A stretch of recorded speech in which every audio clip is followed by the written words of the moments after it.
Good afternoon, everyone. Following the previous presentations on the CFR this afternoon, I'm going to talk about the localization of the CFR for English language education in Taiwan. Here's the outline of my presentations.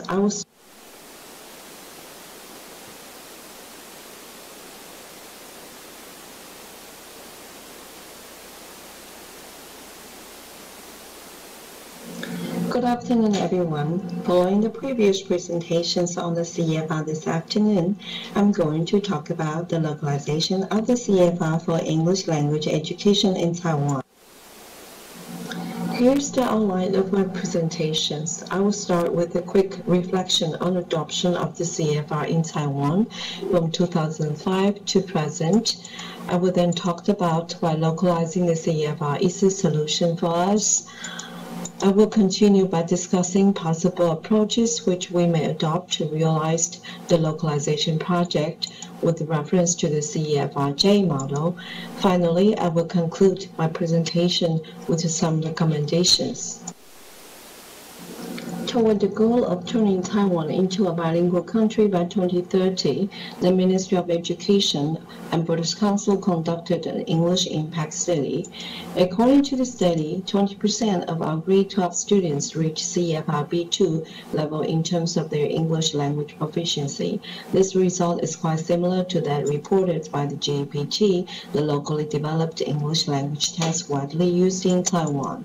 Also, according to the impact study, our students' productive skills speaking and writing were much weaker than those in the other bilingual countries. Recently, the Ministry of Education announced the launch of the Bilingual Learning Program for university students in September this year. Based on the impact study results, the MOE has set the goals of having 25% of our university sophomores reach CFR B2 by 2024 and 50% by 2030. Such a move may sound familiar to some of us. This takes me back to the time when our government launched the Challenge 2008 National Development Plan in 2002. That plan aims to raise Taiwan's overall competitiveness, including English language proficiency.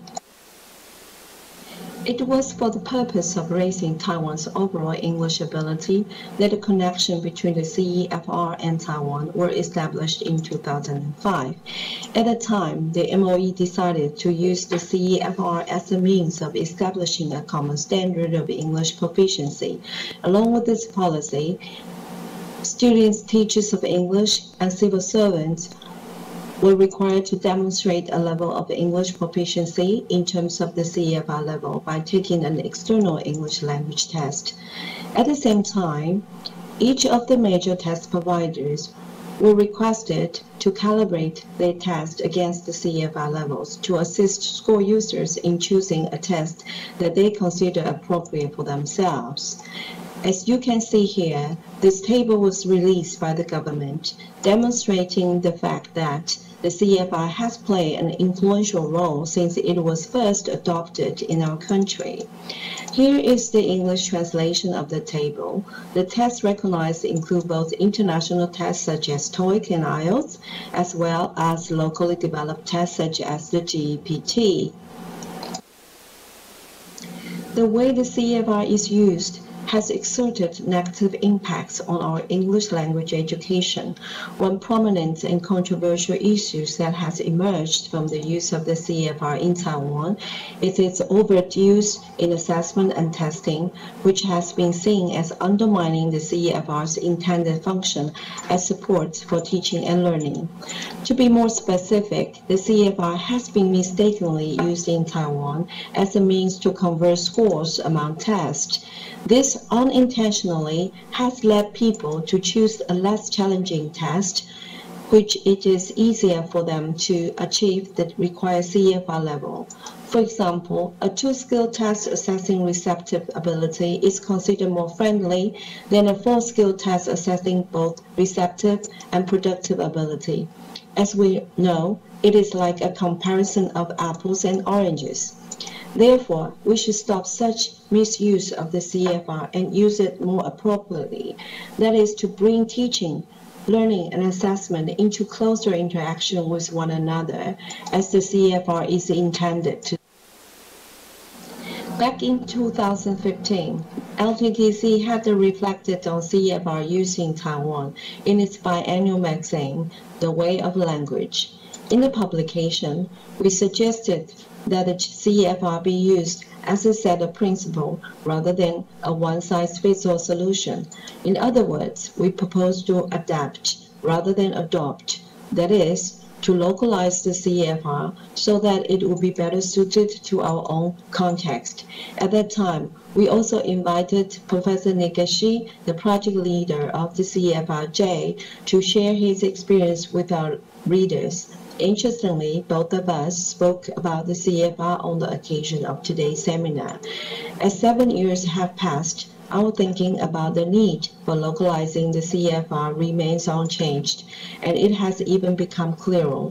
I'm happy to be here today to discuss possible approaches which we may adopt in order to realize CFR localization for Taiwan.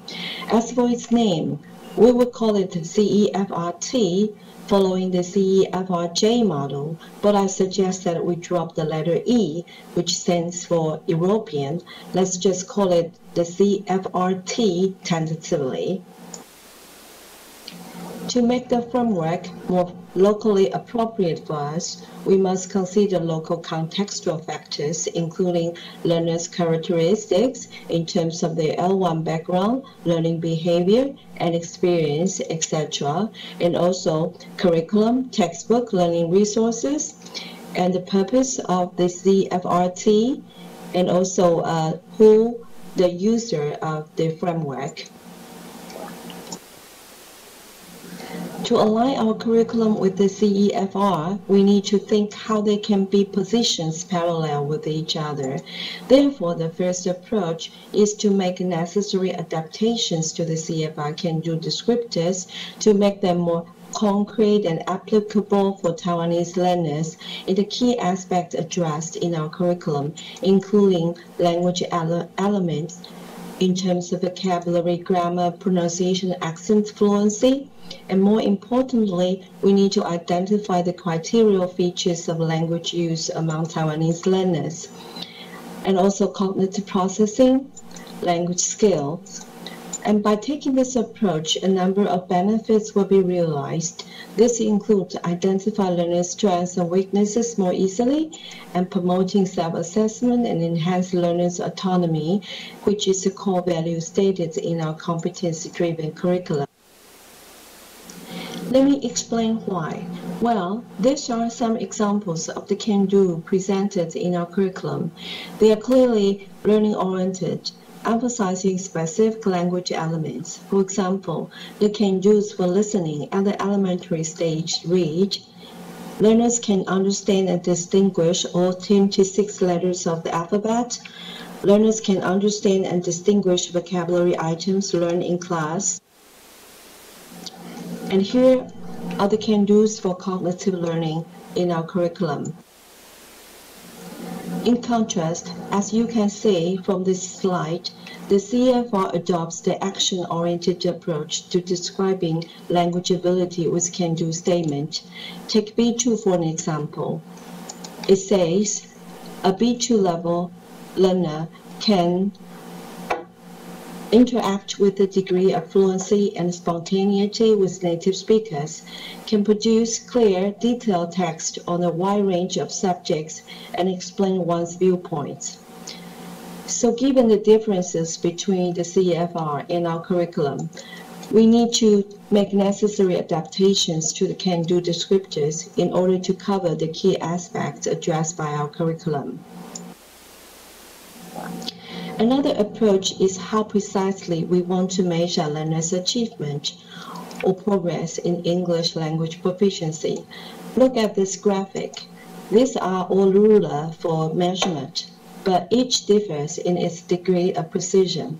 The CEFR defines language ability in 6 broad levels, similar to the ruler in the middle. Do these levels fit well with our local context, given that we want the framework to better support our English language education? If they do not, we need to consider adopting finer distinction within the current CFR levels, and the follow-up questions include how many levels are appropriate, what is the alignment between the levels and the learning stages curriculum in our country, to what extent can they reflect what learners have learned and what learners need to learn next. If we adjust the levels according to our educational needs, they can help us to identify more reasonable, realistic learning objectives and to monitor and assess learning progress. All these benefits will better inform teaching and learning, connecting curriculum, pedagogy, and assessment. On that note, here is an illustration showing the overall alignment among the CFR, our 5-stage curriculum, and the GEPT. The GEPT has established empirical alignment with the CFR in our curriculum. From this, we can easily understand that we may need to employ finer distinction, particularly within the lower levels of the CFR to better meet our 12-year basic education needs. This is also the approach taken by the CFR-J, in which more details for pre-A1 and A1 for young learners were added, and each level from A2 to B2 was subdivided into 2 levels. The CFR-J serves as a good example showing how the CFR can be localized for local context. For the localization of the CFR for Taiwan, thanks to the various existing sources of empirical evidence, we don't need to start from scratch. It is worth noting that the GEPT, which has been implemented in Taiwan for 21 years, has a large-size data bank of more than 8.5 million Taiwanese learners' performance in all 4 language skills. Therefore, I believe that the GEPT data, together with the other existing data, can offer useful insights to CFR-T development. I now come to my recommendation and conclusion. Towards the goal of transforming Taiwan into a bilingual country, we do believe we need a more locally appropriate language framework of reference. It will allow us to create a synergy between the framework and our local curriculum. Given its significance and intended impact, the CFR-T, like the CEFR-J model, should be a project on the national level with government support. With adequate support, we envisage that the project could be completed within 2.5 years. The project team should include international and local experts and scholars in related fields. Finally, it should be treated as an evolving project, one which requires ongoing research and development. To conclude, this is the future which we may create for our English language education through the CFR-T. The CFR-T will not only make the CFR better suited to our local context, but also promotes its long-term effect on our English language education, as it may help evolve our current learning-oriented curriculum toward a more action-oriented approach. Moreover, during its implementation, the 3 key aspects, learning, teaching, and assessment, can be brought together through teaching development being used as guidelines for course planning and evaluation, and even for assessment development and validation. Reciprocally, the problems emerged from the implementation will inform the future improvement of the CFR-T. In other words, we may consider it to be a circular ecosystem. I do hope we can make the CFR-T possible. This concludes my presentation. Thank you very much for listening.